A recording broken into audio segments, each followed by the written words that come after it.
पढ़े न जाई पढ़ाई कोचिंग क्लास करे के माई रे चुम्मा मांगे मास्टरवा मैट्रिक पास करे के माई रे चुम्मा मांगे मास्टरवा मैट्रिक पास करे के।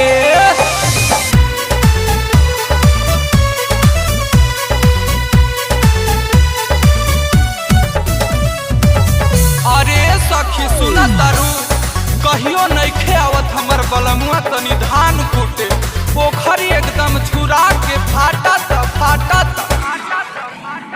पवन फतर कटानी बापिया के लुभावले रोजे सुते तानी मच्छरदनी हो।